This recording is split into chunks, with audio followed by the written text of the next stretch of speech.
My name is Punsit Wangtawachai from Bank of Ayutthaya. We are honored to be here this morning and very grateful to the Department of Climate Change and Environment, or DCCE, the Ministry of Natural Resources and Environment, for such excellent occasion to be sharing with everyone on the very important topic of navigating the energy transition in Asia. And I'm very honored to be introducing a very special guest to Thailand Pavilion to deliver his keynote address this morning, Mr. Kanesuke Miike, or Miike-san, the chairman of Mitsubishi UFJ Financial Group, or MUFG, Japan's largest and one of the world's largest financial groups. MUFG indeed has a very special relation and partnership with Thailand.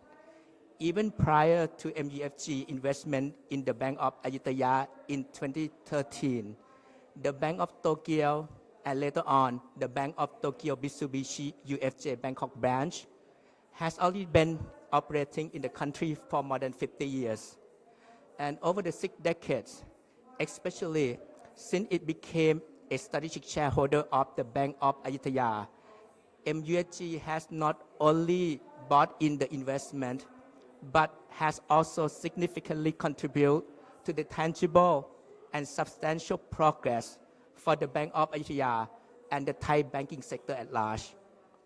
Today, Miike-san will be sharing with us a policy recommendation on Asia transition finance and mechanism, in particular, the pathway to decarbonize the energy sector without leaving anyone behind. Credible decarbonization pathway and transition finance have always been the central themes delivered here at the annual COP gatherings. Ladies and gentlemen, without further delay, may I please ask you to welcome Miike-san onto the stage, please. Thank you.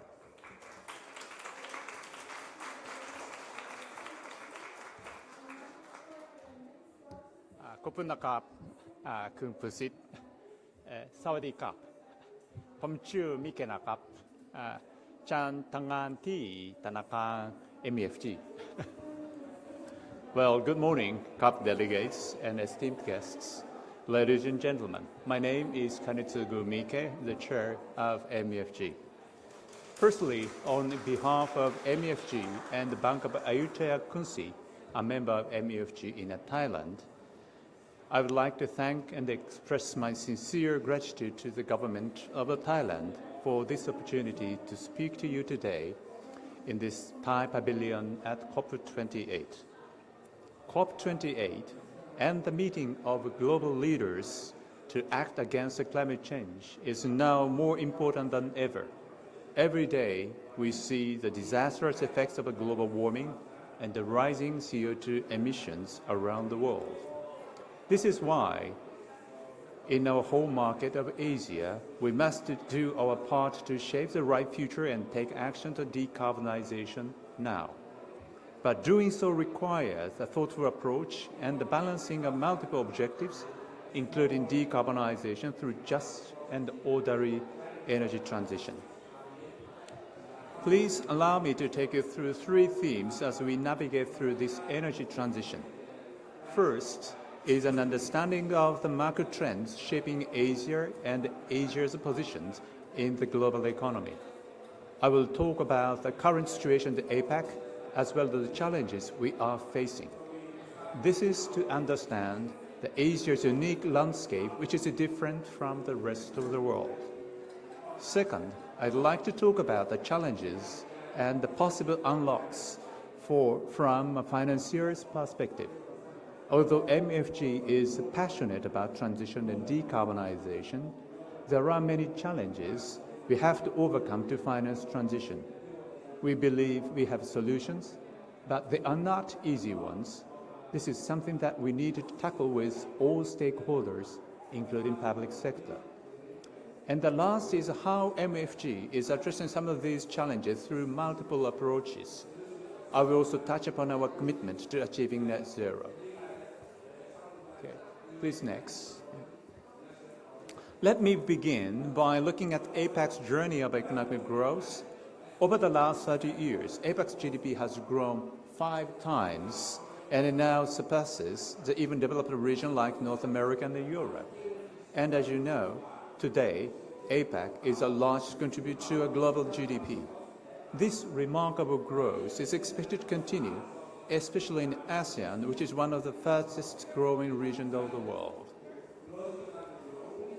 As with GDP, we see that APEC's energy consumption, which is essential for economic development, has also increased 5 times in the last 30 years. When we compare this to the other regions, we see that North America and Europe have almost reached their peak energy demand, while we expect APEC to continue growing. In addition to the GDP growth, APEC's population growth has also fueled its need for energy. Over the last 30 years, APEC's population is increased by 1.3 times, and going ahead, we can expect APEC's growing population to further increase its energy demand. Responding to GDP growth and the growing middle-class population, energy consumption per capita has also increased by over 3 times in the last 30 years. Despite its significant progress on a per capita basis, APEC's energy consumption remains much lower than developed region, even though energy consumption per capita has been decreasing in North America and Europe. This means there is a potential headroom for energy consumption per capita to increase up to the point that APEC catches up with the developed regions. This will naturally lead to even more energy demand in APEC. Hence, we see APEC's energy demand in the future to be driven by not only its growing GDP and population, but through policies that enable better access to energy, greater electrification, and higher living standards over time. When we turn to CO2 emissions, we see that APEC's emissions have tripled over the last 30 years, while North America and Europe have remained flat or decreased. And today, APEC is the largest contributor to the world's CO2 emissions footprint. We have seen GDP growth, energy consumption growth, population growth, energy consumption growth per capita, and the CO2 emission. And I think it would be fair to say that they are reasonably correlated with each other. Now, I'd like to take a closer look at the characteristics of APEC to highlight the difference when it comes to energy transition. When we compare the energy source by fuel mix, all regions rely on fossil fuels, North America 80%, Europe 70%, and APEC over 80%. However, we know the emissions in North America and Europe are below APEC by far, although these regions also rely on fossil fuel. Why is this so? The biggest difference between APEC and other regions is the proportion of coal in the fuel mix. This high dependence on the coal is the main driver of Asia's CO2 footprint today. Now let us recap what we have seen so far in APEC. GDP has increased 5 times, energy consumption has also increased 5 times, and the CO2 emissions has increased by over 3 times. As APEC's economy continues to grow, it will be inevitable for CO2 emissions to increase unless we break high correlations among those 4 factors. Clearly, this situation poses a unique and a difficult challenge for APEC. Let me guide you through a deep dive into APEC's specific considerations and explain how complex the situation in APEC is. First, the coal-fired power plants in Asia are much younger when compared to other regions. The average age of coal-fired power plants is 34 years in Europe and 41 years in the United States. In Asia, it is just 11 years.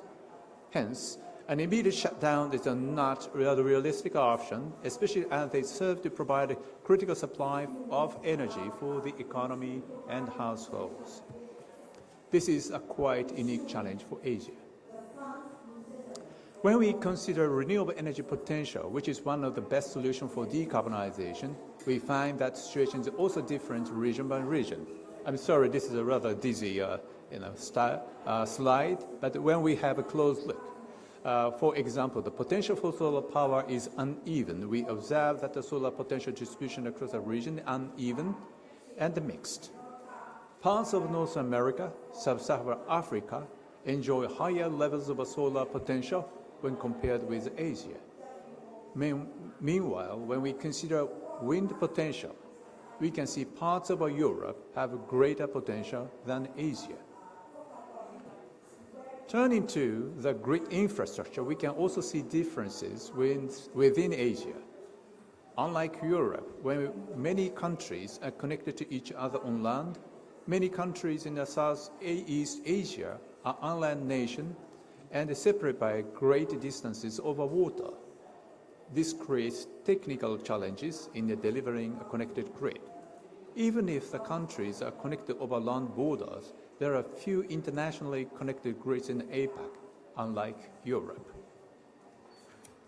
As we have seen, the APAC's landscape is unique, and a specific consideration needed to be kept in mind to drive decarbonization in the region.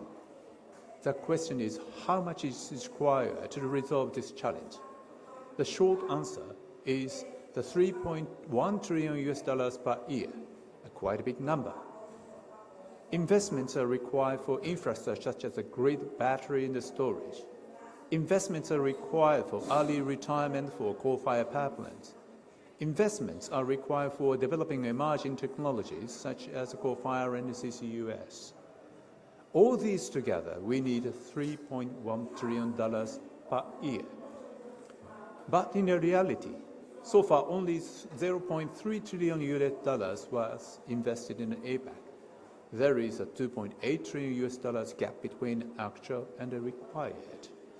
Now you would understand we need to mobilize investment money by 10 times into climate change. Especially soliciting international money is a key to combat climate change. I explained that GDP growth leads energy consumption growth, which is correlated to CO2 emissions increase in APAC because of a coal energy source. And it is a unique challenge in APAC. Energy consumptions and the demand in the developed regions has already peaked out and it keeps flat or decrease, whereas increasing in APAC, the difficulty of energy mix change and the transition is very different. There are also many things we need to consider, such as a young fleet of coal-fired plants, distributed renewable energy potentials, grid are not yet developed and connected well, and the big investment gap between actual required. Because these considerations are APAC specific, APAC should pursue for a different path from the developed region, and for this reason, a tailored approach is critical. Now I'd like to explain major challenges to mobilize the required investment from the perspective of financial institutions and investors. There are a few notable challenges that may be unique to Asia. First, investors have a difficulty in supporting long-term decarbonization solutions when it creates financial emissions in the near term. Investors and financial institutions such as MUFG committed to reduce financial emissions. However, there are the transactions which may increase short-term finance emission even if they contribute to the long-term emission reduction. This situation is a dilemma for a financial institution whether or not we should support the transactions. How are we addressing this? In fact, we have been working with a member of a Net Zero Banking Alliance to develop a KPI to quantify the impact of a transition finance so that we have a better view of how finance emissions figure will evolve in the next few years. This KPI would allow us to calculate the emission reduction return on the investment, which in my view would be part of a bankability assessment in the transition finance opportunities. Second, when there is uncertainty over the definition of transition finance, it gives rise to potential reputation risks, such as greenwashing. These include exploring the use of coal-firing and the CCUS for fossil fuels. One of the solution ideas to this challenge is a transition labeling. a certain authority of a trustworthy international agency, for example, the World Bank, could attest and acknowledge that transaction contributes emission reduction. That is a transition labeling, and if such system is established, many of our investors and financial institutions could de-risk the return risk for such acknowledged transactions, and it helps them to consider how such transaction deal with. We have been discussing this with the G funds and trying to figure out how we can make this happen. Our view is that rather than reinventing the wheel, we should take advantage of the existing framework, such as a regional taxonomy. Third, there are important decarbonization levers that lack the project economics or cash flow to be viable. These include grid expansions without incremental revenues, and new technologies such as green ammonia or hydrogen that are in pre-commercial stages and are unable to attract capital. Managed phase-out of the coal-fired power plants is another example of this challenge. At the end of the day, we cannot transact in opportunities that are not economical. Blended finance, where public sector provides the concession money, can support financiers in the private sector to make loans and investment at a reasonable price. This helps the cash flow for less lucrative transactions and to make it happen. MUFG has had continuous discussions with the government and investors to create impactful investment platform which contribute to decarbonization in Asia, including Project Gaia we announced recently. Transition credit is an initiative which the Monetary Authority of Singapore announced in September this year, aiming for accelerating managed phase-out of coal-fired plants. The biggest challenge for managed phase-out is how to compensate the possible losses when the coal-fired plants shut down earlier and expected revenue stops. Additional financing mechanisms are needed to improve the economic viability of such transactions and to crowd in a significant private capital at scale. The transition credit can be utilized as a complementary financing instrument and mass explore the conditions for generating such carbon credit and propose the detailed steps and the sample tools for the market participants to assess and execute such transactions. From the private finance institution perspective, we cannot pursue if the assumption is that existing lenders have to take losses in phasing out of a coal-fired power plant. These solutions to the major challenges cannot be achieved at the private sector nor public sector only. It is important that all parties, including MUFG, work together, exchange ideas and opinions, and figure out the right viable solution, the pathway to overcome these challenges. MUFG has been actively involved in such discussion with the various stakeholders. In addition, we have been making a significant contribution to international rulemaking activities such as Net Zero Banking Alliance, G-Funds, and the Asia Transition Finance Study Group. Through these channels, we aim to raise awareness of Asia decarbonization needs to the international community and develop the tools to mobilize capital towards energy transition in Asia.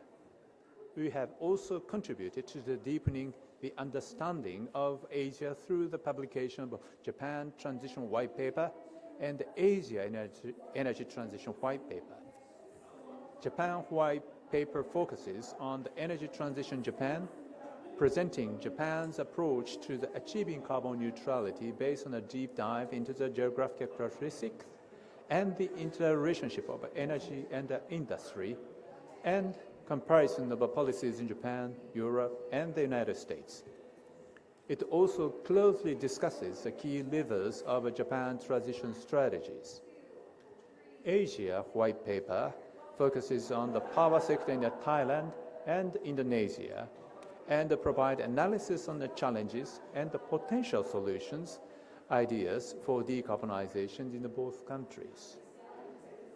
At MUFG, we have committed to reaching net zero greenhouse gas emissions in our finance portfolio by 2050. This means delivering on our customers' net zero ambitions.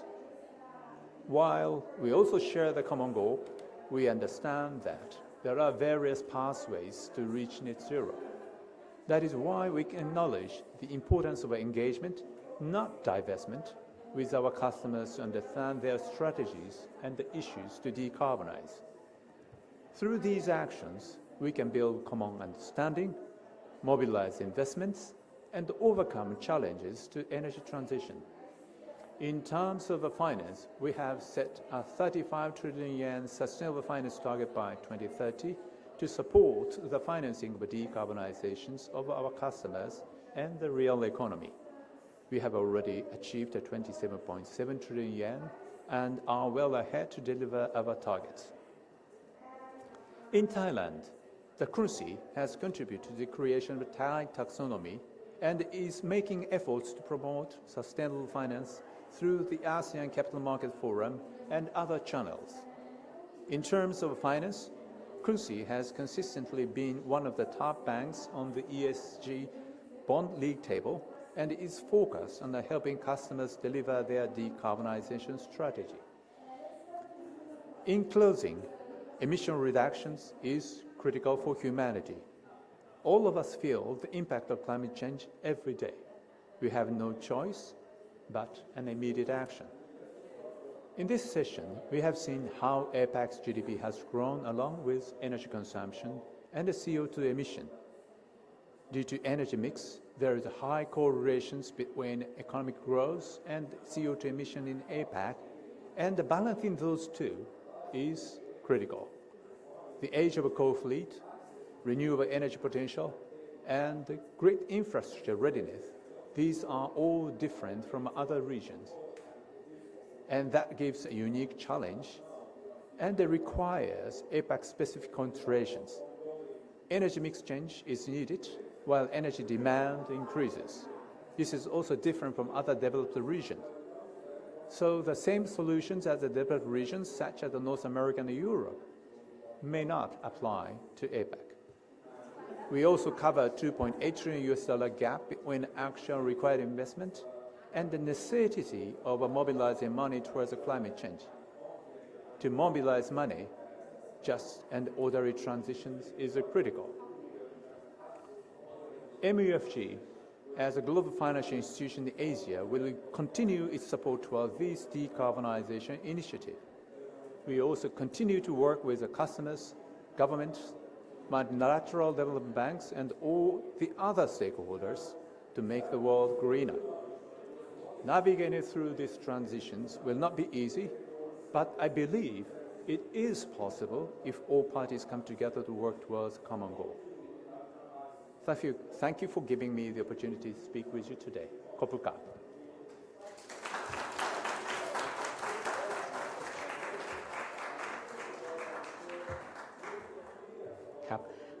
Thank you very much, Mike-san, for such profound insight on Asia energy sector transition and recommended pathway.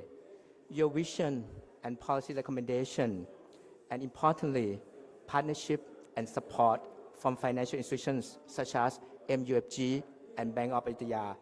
We are indeed of assurance for a brighter, greener, and a more sustainable future. Ladies and gentlemen, may I ask you for another round of applause for Mr. Kanesuke Mike, Chairman of Mitsubishi UFJ Group. Thank you. สวัสดีครับ